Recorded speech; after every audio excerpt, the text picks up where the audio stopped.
Fala galera, tudo tranquilo, tudo beleza? Bem-vindo ao projeto Escola na Web. Hoje nós vamos desvendar o universo dos átomos, tá? Então, da forma como o conteúdo é ministrado, voltado para o Enem, voltado para o ensino médio. Então, nós vamos entrar nas questões peculiares, que são bastante matemáticas, que são bastante até complexas, que esses pesquisadores chegaram. Para eles chegarem nessas conclusões aqui, gente, a gente sempre pensa, quando a gente está no ensino médio, que é o achismo, né? O cara chutou que era dessa forma, mas não foi bem assim. Foi o caminho que a matemática conduziu ali para ele concluir a respeito de um modelo, tá? Então nós vamos conversar sobre o modelo dos átomos e compreender essa entidade que vai fazer parte do universo da química que nós estamos estudando, ok? Falamos aqui sobre o modelo de Dalton. Então ele é um modelo que deu as bases para a discussão de átomos como partículas elementares que constituem a matéria, e a gente chamou esse de modelo de esferas indivisíveis. Então nós vamos guardar cada modelo por nome, que fica mais fácil a gente compreender. Isso aqui é como se fosse uma historinha, uma linha do tempo de como veio transformando a concepção que a gente tem de átomo. Como é que a gente entende o átomo? Ele veio se transformando. Antigamente o pessoal pensava que era de uma forma, ele veio se transformando até os dias de hoje, beleza? Então, modelo de esferas indivisíveis, o Dalton pensava lá em 1808 que os átomos eram esferas que não se dividiam. Então, eram esferas que não tinham subpartículas, que não era formado por partículas menores que ele. Ele era uma partícula única, redonda, rígida e que não se rompia, tá? E isso formava a matéria. É claro que esse pensamento veio evoluindo. Em 1808, um pesquisador de importância, que é o Thomson, fez um experimento que marcou a época, tá? E que vai figurar nos livros de química desde o médio até o superior, em vários cursos, que é o Thomson, né? Em 1897, ele cunhou um modelo que é o modelo pudim de passas, que nós vamos entender. O experimento que ele fez foi um experimento simples, que é o experimento de tubo de raios catódicos. O que consistiu esse experimento, gente? Basicamente, ele tinha um tubo de vidro, tá? Com um gás inserido. Então, essas bolinhas representam o gás que está inserido no tubo de vidro, beleza? Ele ligou isso aqui numa bateria, esse sistema. Então, imagina que tem uma fiação aqui conectada a uma bateria. E quando ele aciona esse sistema, ele estabelece um polo negativo e um polo positivo de circulação de corrente, ok? Esse estabelecimento de polo negativo aqui, estabelecimento de um polo positivo no cátodo, que a gente chama de polo negativo no anodo, leva a esse gás a sofrer um evento aqui que chocou no momento e levou o Thomson a tomar determinadas conclusões a respeito dos resultados que ele obteve. O que acontecia? Esse gás estava aqui dentro e não era exibido nenhum comportamento, mas quando era acionado através da conexão com bateria, um dispositivo eletrônico externo, quando você montava um positivo desse lado, um cátodo, e um anodo desse lado aqui, um ânodo desse lado aqui, o que acontecia? Feixes luminosos em estilo de faíscas, eles vinham migrar para o cátodo ou para o polo positivo. De maneira que ele pensou, poxa, se eu tenho átomos de gás aqui dentro e eu tenho partículas se desprendendo e vindo para o lado positivo, o que eu estou tendo aqui é o seguinte: eu tenho partículas negativas, pequenas, que têm massa, porque elas esbarram aqui no cátodo, tá? Então são feixes luminosos e faiscados que batem aqui no meu cátodo, que não atravessam como a propriedade de uma onda eletromagnética. A luz atravessa, mas essas eram partículas, porque elas se chocavam aqui. Portanto, então eram partículas, não eram ondas luminosas, simplesmente eram pequenas, menores que o átomo, aparentemente com uma massa menor, tá? E com carga negativa, porque migravam para o positivo. Então ele imaginou e cunhou um modelo, tá? Ele mudou do modelo do átomo, então ele imaginou alguma coisa redonda, um mar de positividade aqui, tá? Então, o átomo, portanto, era uma estrutura totalmente positiva e com alguns elementos, algumas partículas pequenininhas de menor massa com carga negativa entranhados nessa estrutura esférica. Então, a gente chama isso de modelo de pudim de passas por conta dessa similaridade. Então, tem um pudim aqui como se fosse representando um pudim positivo e várias passas aqui em negativo. Então, com isso, nós entendemos o primeiro modelo aqui, a primeira visão de átomo que começa a mudar e começa a imaginar subpartículas que venham a fazer parte dessa estrutura. Então, com o Thomson, gente, a gente tem a descoberta do elétron, tá? Então, o elétron surge aqui com esse experimento. A gente simboliza ele com um Ezinho menos aqui, tá? Então, com isso surge a percepção de uma subpartícula atômica, como a gente vai falar, que é o elétron, a primeira delas que a gente passa a conhecer, ok? Seguindo, gente, a linha do tempo do átomo, né, e dos modelos atômicos, em 1886, você não precisa guardar a data e nem o nome dos personagens, você precisa saber, em termos gerais, como é que essa linha do tempo evoluiu, tá, gente? Só uma observação. Então, Goldstein, lá em 1886, fez um novo experimento com tubo de raios catódicos, pessoal. Então, mesmo esquema, tubão de vidro, anodo lá, cátodo aqui, ligou numa fonte elétrica externa que eu não desenhei e colocou o gás lá dentro. Só que ele fez uma nova observação que não tinha sido feita anteriormente por outros pesquisadores. Ele percebeu que em direção ao anodo também existiam feixes de luz, também existiam feixes que eram detectáveis com uma lâmina aqui, e que a partir da detecção da massa desses feixes, eles eram bem mais pesados que os feixes negativos que corriam para o cátodo. Então ele percebeu que existem partículas, subpartículas do átomo que são bem pesadas e correm para o ânodo. Aqui há a descoberta do que a gente chama de próton, ou seja, é uma partícula positiva subatômica que tem mais massa que o elétron, ok? Uma nova subpartícula que é descoberta. Lá em 1904, seguindo, Rutherford vai fazer um experimento bastante interessante, pessoal.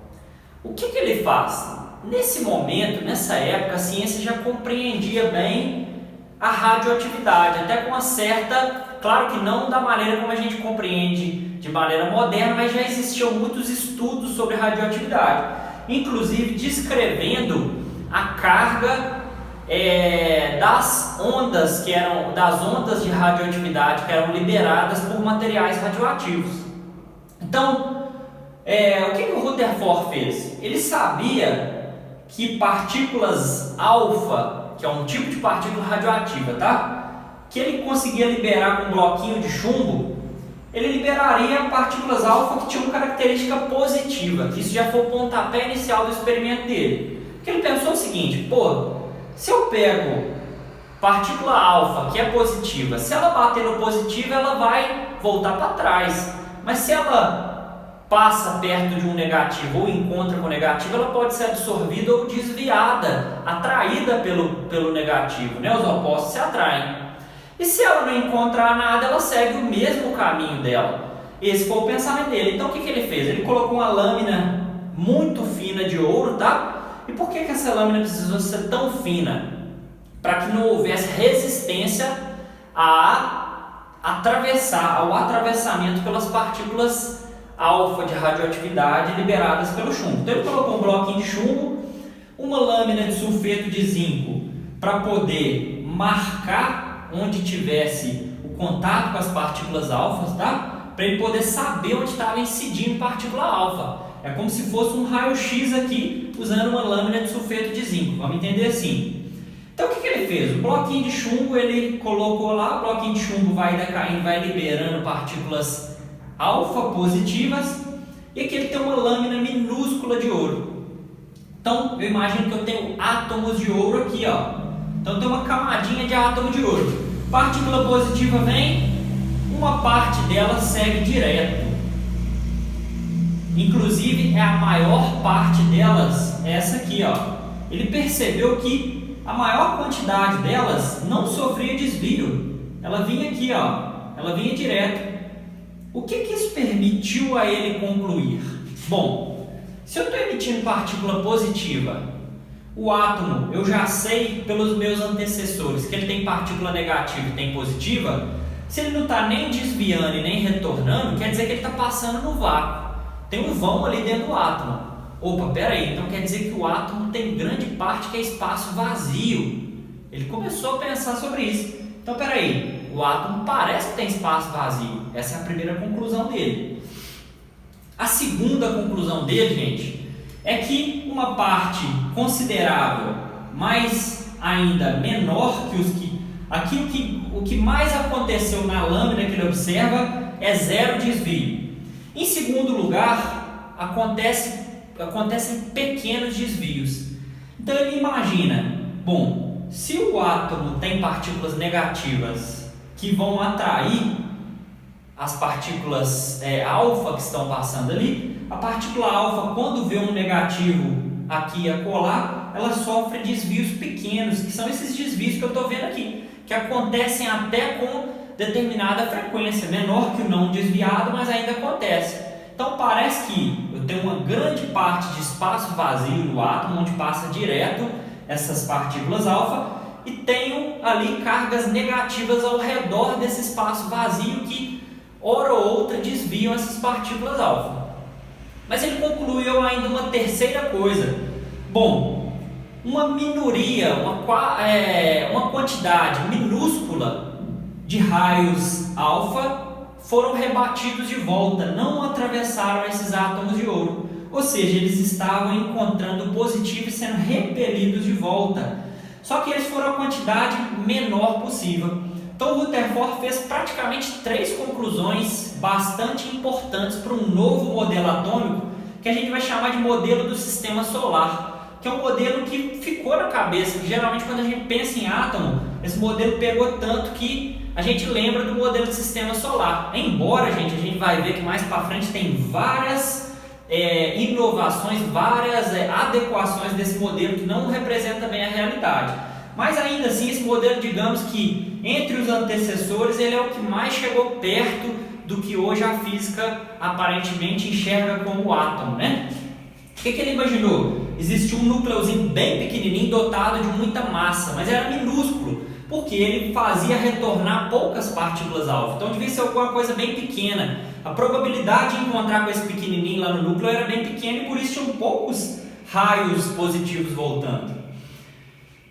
Lá, em volta dessa estrutura minúscula dotada de grande massa central, existiam vários elétrons como se fossem planetas orbitando um centro, como se fosse um sistema solar no qual o Sol fosse o positivo, e a gente tivesse vários planetinhas orbitando em várias camadas, tá? E aí o Rutherford já começa a fazer uma observação. Quanto mais distante esse elétron vem até estar desse núcleo positivo, mais liberdade ele tem. Opa, ele tem mais energia. Isso é uma observação nova que a gente vai ter aqui. Então eu começo a compreender que a energia aumenta quando eu vou para camadas mais distantes. E esse elétron passa a ter mais liberdade.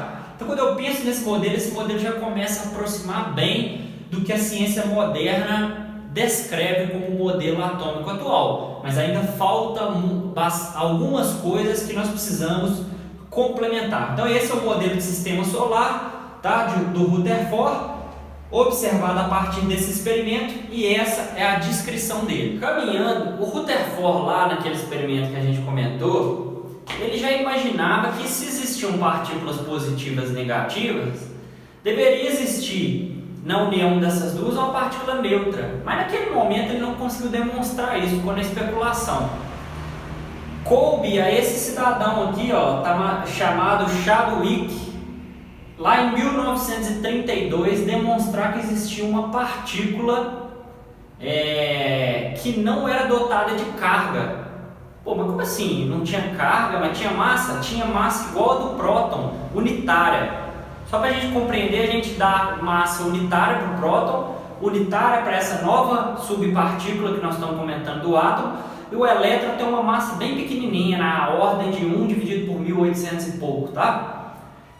Então o elétron tem só que ele tem a carga inversa do próton, porém uma massa bem pequenininha. Essa partícula não, ela era zerada de carga, só que ela tinha uma massa igual a do próton. Então o que se observou? Esse cidadão, esse Chadwick, ele fez um experimento com berílio, que era um elemento que já se tinha conhecimento da massa, e ele colocou um detector, uma lâmina de detecção, na qual ele pôde observar que essas partículas não eram dotadas de carga, então ele confirmou isso, mas que elas tinham a mesma massa do próton, porém não eram prótons, porque não tinham carga nenhuma, e tinham a mesma massa do próton, tá? Então a essa partícula deu-se o nome de nêutron, porque ela era uma partícula neutra do ponto de vista de carga, beleza? Então esse foi o experimento simples que ele fez, ele usou partículas alfa, tá? Bombardeou o berílio para impulsionar, para soltar alguns nêutrons desse núcleo do átomo e detectou aqui que não havia carga nessas partículas que foram observadas na lâmina, ok? Com esse experimento já atualizou-se o modelo de Rutherford, já entrou mais partícula aqui. Então imagine agora o mesmo sistema planetário, agora que tinha um núcleo só positivo, entraram partículas neutras, dotando de massa esse núcleo bem pequenininho, um montão de espaço vazio, tá, gente? E partículas negativas em torno. Então, isso é interessante. O átomo, a maior parte dele é de espaço vazio, onde os elétrons estão, gente. Então, é como se tivesse uma cadeira num salão de teatro. O salão de teatro está sendo circundado por elétrons e a cadeira é o núcleo que tem a maior parte da massa desse átomo. Beleza? Então, nesse momento, esse era o entendimento de átomo que se tinha. A pergunta que vem aqui é o seguinte: Marcos, descobriram então 3 subpartículas que eu preciso conhecer. O elétron E-, o próton Pzinho e o nêutron Nzinho. Mas, além dessas, existem outras subpartículas? Bem, hoje existe uma série de subpartículas das subpartículas. A física de partículas vem caminhando para conhecer isso cada vez mais. Para a nossa formação, para o nosso objetivo de ensino médio voltado para o Enem, nós precisamos só mencionar subpartículas de subpartículas que são importantes, tá? Para que caso alguém coloque que o próton, o nêutron ou o elétron não são divisíveis, isso é mentira, eles são divisíveis em partículas menores, inclusive eles são formados por outras partículas menores que hoje a física conhece. São os chamados quarks e leptons, tá? Então são sub da sub. Se essas aqui são subpartículas, nêutron, próton e elétron, essas são subpartículas que compõem as subpartículas do átomo. São quarks e leptons. E além deles tem uma série de outras partículas que a física vem desvendando com o passar dos anos e com a evolução do conhecimento, ok? Então que fique claro, prótons, nêutrons e elétrons são subpartículas do átomo que não são indivisíveis, podem ser divididas em partículas menores que as constituem. Quais são elas? Quarks e leptons, que eu não vou entrar muito em detalhe, que não cabe no nosso curso regular, beleza? Pessoal, então segura aquele último modelo de sistema planetário, tá? Vai ser aquele modelo que vai ficar na sua cabeça por enquanto para representar o átomo. Depois nós vamos adicionar informações naquilo ali. Mas antes disso, eu tenho que falar das características dos átomos. Agora que a gente conhece um pouco mais essa entidade que é o átomo, nós precisamos entender características que na química vão nos servir de uma maneira importante. Nós precisamos compreender isso aqui. Então, a primeira característica é o que a gente chama de número atômico, gente. Isso é representado pela letra Z. Coloquei X aqui como se fosse qualquer símbolo de um átomo, tá? A gente representa o número atômico dele aqui, ó. O número atômico é a quantidade de prótons que um átomo tem. Repetindo, quantidade de prótons que um átomo tem, número atômico, ele é representado à esquerda na parte inferior, beleza? Outra propriedade característica do átomo também que eu preciso conhecer. A massa desse átomo, gente, que é muito importante. Então, o número de massa, representado pela letra A, e vem na esquerda na parte superior. Então, quando eu represento o que eu chamo de elemento químico, tá? O que vem a ser o elemento químico? Todo átomo com o mesmo número de prótons, ele tem característica definida. Marcos, pode ter elétron diferente, pode ter massa diferente? Pode. O que não pode ter é Z diferente. Se tiver Z diferente, é outro elemento químico. Então, o que caracteriza um elemento químico é ter o mesmo Z. O carbono, todo tipo de carbono, pode ter carbono 12, carbono 13, carbono 14 de massa, todo mundo tem o mesmo Z, então é tudo carbono, ok? Então o Z vai determinar esse elemento químico, beleza? E como eu escrevo? Olha lá, escrevo o elemento químico, aqui fica o Zzinho dele, a quantidade de prótons que ele tem, número de prótons, e aqui fica a massa dele, ok? Mas e a quantidade de elétrons? Pessoal, o átomo, no seu estado estável, ele tem a mesma quantidade de prótons e a mesma quantidade de elétrons, ok? Opa, então isso vale verificar que se Z é o número de prótons, se o átomo estiver neutro, ele tem o mesmo número de elétrons, ok? Então posso dizer que Z é o mesmo número de prótons que é o mesmo número de elétrons, já compreendi o negócio. E esse A aqui, pessoal? A massa vai ser caracterizada pelo quê? Bom, eu falei para vocês que o elétron tem uma massa de 1 dividido por 1000 e cacetada, né? Vamos considerar que ele não tem nem massa, mas ele tem massa, não se engane, ele é uma partícula, gente, ele não é luz não, ele é partícula, só que a massa é tão pequenininha, nós vamos considerar que é zero na nossa conversa aqui para facilitar nosso entendimento. Então nós vamos falar que a massa ela é conferida por próton mais nêutron. Opa! Se eu tenho o número Z de um átomo, eu já tenho o número de prótons. E tenho o A, eu descubro o número de nêutrons que esse átomo tem, correto? Então é assim que eu vou proceder para descobrir o número de nêutrons de um átomo. Nós vamos mostrar agora logo em sequência. Agora, tem uma seguinte situação. Eu estou falando de um átomo neutro. Então, um átomo neutro ele não tem carga porque o número de prótons e de elétrons é igual. Então, está se anulando em carga. Agora, imagine que um átomo perdeu o elétron ou recebeu o elétron. Porque, gente, entenda o negócio. Se o átomo ele é um núcleozinho denso, concentrado lá bem pequenininho, e um mar de espaço onde estão os elétrons circulando com liberdade, quanto mais longe, mais liberdade, imagine que um elétron escapole de alguma forma. Que é igual lá naquele experimento do tubo do raio catódico. O elétron recebe energia e vai embora. O que nós vamos ter? Íons. Então, íons são átomos que ou absorveram elétrons ou doaram, perderam elétrons, tá?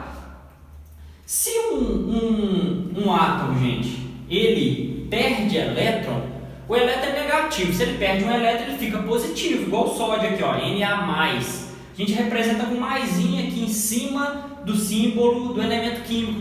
Quer dizer que ele perdeu um elétron, ele ficou positivo em uma vez. Aqui tem um umzinho como se fosse escondido, tá? Na+, ok? Então quer dizer que ele perdeu um elétron, ele virou um íon positivo, que a gente chama de cátion. Então falei em cátion, falei em íon positivo. E se ele absorver um elétron, por exemplo, cloreto, absorve um elétron, a gente vai simbolizar como se tivesse um umzinho escondido aqui, o menos, porque o elétron é negativo, menos, poxa, ele pegou um elétron. A gente chama esse íon negativo de ânion, tá? Então são cátions e ânions. Dependendo do númerozinho que eles têm aqui em cima de quantos elétrons foram cedidos ou absorvidos, eles podem ser chamados de mono, bi ou trivalentes, tá? Então, isso é uma nomenclatura usual, que você vai acostumar com o passar do tempo. Geralmente a gente chama tudo isso aqui de cátion e tudo que é negativo de ânion. Mas se o camarada quiser tirar onda, ele fala em cátion bivalente, ou quando é um 2 menos aqui, é um ânion bivalente, e assim por diante, ok? Vamos lá, turma, vamos fechar essa aula aqui, tá? Então a gente precisa compreender esses conceitos aqui, bem simples também, memorizar, ler antes de dormir, você guardar isso aqui, que isso é importante. São características de átomo e alguns conceitos que nós precisamos entender. Isótopo, pessoal, isótopo, mesmo Z, tá? Mesmo número atômico, diferente massa, número de massa. Então, isótopo, iso de mesmo, gente, tá? Iso de mesmo. Então, tudo que é iso é o mesmo, beleza? Isótopo, tá? Isótopo, mesmo número atômico, diferente número de massa. São os isótopos que a gente conhece. Por exemplo, já ouviram falar do carbono 14, que o pessoal faz datação de fósforo, datação de material antigo? Então, ele é um carbono que tem uma massa maior do que o carbono normal. Geralmente na natureza a gente encontra maior quantidade de carbono com o A aqui, ó, massa 12, e o Z, número de prótons, 6.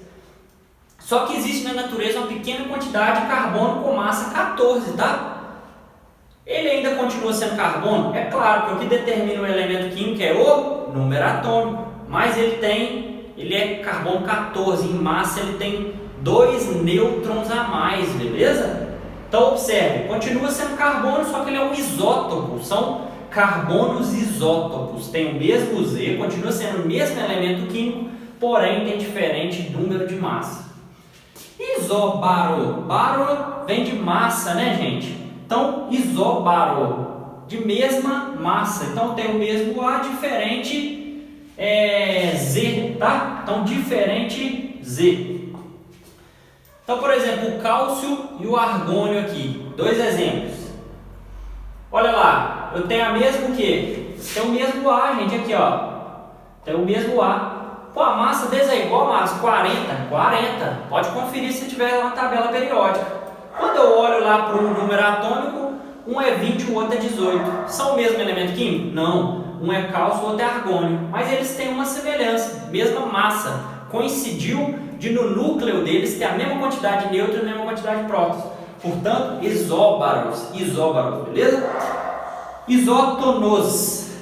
É o seguinte, isotonia, gente. Iso de igual, né? Isótono vai ser o mesmo número de nêutrons, Nzinho, tá? Diferente Z e A. Então, são elementos químicos que têm diferente número atômico, então são diferentes elementos químicos, diferente número de massa, mas o nêutron coincide. Então, olha lá para vocês verem. Eu tenho aqui nitrogênio e carbono para a gente fazer essa análise. Olha aqui. Se eu pego o nitrogênio, ele tem número atômico 7, tá? Então eu já concluo que ele tem 7 prótons. Se eu não estou vendo, eu vi aqui que ele não é um íon, não é nem um cátion, nem um ânion, eu concluo que ele tem 7 elétrons. Beleza, então abrindo na chave aqui. Bom, se o número de massa dele é 14, eu sei que A é igual a próton mais nêutron. Então quer dizer que A é igual a 14, passo o próton para cá subtraindo, menos 7, então quer dizer que ele tem 7 nêutrons, ok? Vamos analisar o carbono. O carbono tem 13 de massa, 6 de número atômico. Então tem 6 elétrons, que a quantidade de elétrons é igual a de prótons. Por que eu sei isso? Porque não tem sinal aqui, não é um íon. Bom, se ele tem 6 prótons, aplico a mesma regrinha aqui, eu vejo que ele tem o quê? 7 nêutrons. Por quê? 13 menos 6 dá 7. Tá? Então 7 mais 6 para dar essa massa 13, beleza? Olha aqui, gente. 7 nêutrons, 7 nêutrons. Só que ele tem massa, um é 14, a outra é 13, um é 7, a outra é 6, número atômico, ok? Então pode ver, tem número atômico diferente, tem massa diferente, mas tem uma similaridade. Nêutron bateu, a gente chama de isótono, beleza? Você vai guardar dessa forma. Isoeletrônico, pô, aí ficou fácil. Se isótono é o mesmo número de nêutrons, isoeletrônico vem de elétron, então mesma quantidade de elétron, fim de papo. Olha lá. Eu pego só o cátion monovalente do sódio, tá? Ou seja, ele tem 23 de massa e tem 11 de número atômico, tá? Então quantos prótons ele tem? 11, igual ao número atômico. Quantos elétrons ele tem? Olha só, ele perdeu um elétron, pessoal, não se esqueça. 11 menos 1, um elétron foi embora. O número de prótons era igual de elétrons, mas perdeu um elétron, ficou 10 elétrons. Quantos nêutrons ele ficou? Bom, vamos ver. Número atômico menos o número de prótons, 12 nêutrons, beleza? Abrindo a chave, tá? Para caracterizar esse átomo aqui. Vamos caracterizar esse átomo, que é um ânion bivalente do oxigênio? Então eu tenho massa 16, número atômico 8. Portanto, número de prótons automático, 8, ok? 8 prótons. 16 menos 8, eu descubro o número de nêutrons, 8 nêutrons. Olha, peraí, ele tinha o mesmo número de prótons e de elétrons, eram 8 elétrons. Ele pegou mais 2 elétrons para ele, 8 mais 2, 10 elétrons. Olha aqui, gente, esse cátion aqui tem 10 elétrons, esse ânion aqui tem 10 elétrons, portanto, isoeletrônicos. Com isso eu encerro essa aula. São dadas as seguintes informações relativas aos átomos Y e Z. Olha lá, ó, X é isóbaro de Y e isótono de Z, tá? Y tem número atômico 56, número de massa 137, é isótopo de Z. Então vamos escrever aqui para a gente não se confundir, né? É tanta informação, senão a gente confunde. Então Y tem número atômico 56, eu escrevo aqui à esquerda inferior. É o número atômico dele. Ele tem massa 137, olha lá, gente. Massa 137, beleza? E ele é isótopo de Z. O que isso significa? Que eu vou escrever o Z aqui e vou colocar 56 de número atômico, eles são isótopos. E fala que o número de massa de Z é 138, tá? E aí pergunta o número atômico de X. Então olha lá, X é isóbaro de Y. O que significa isso, gente? Ele tem a mesma massa de Y, 137. Vou escrever aqui, ó. 137, beleza? Só que eu quero saber o número atômico de X, que é o que a questão me pergunta. Como é que eu vou descobrir isso? Bom, eu sei também que X é isótono de Z, ou seja, ele tem o mesmo número de nêutrons. Vamos calcular os nêutrons do Z aqui, gente. Quantos nêutrons Z tem? Então vai ser 138, tá? Menos 56. Fazemos 138 menos 56, nós vamos ter aqui, pessoal, 82. Então nós vamos ter 82 nêutrons aqui de Z. Quer dizer que o X... Não apareceu a conta, não. Olha aqui, ó. Então, pessoal, se a gente fizer aqui, ó, temos então 82 nêutrons de Z, né? 138 a massa menos o número atômico me dá o número de nêutrons. Essa é a mesma quantidade que o X tem de nêutrons. Beleza, então quer dizer que massa de X, 137 menos 82 me dá o número atômico de X. Vamos fazer essa conta então. 137 menos 82, aqui dá 5, aqui dá 55, pessoal. Vamos marcar lá, letra C. Quer dizer que o X tem número atômico 55. Está resolvida a nossa questão.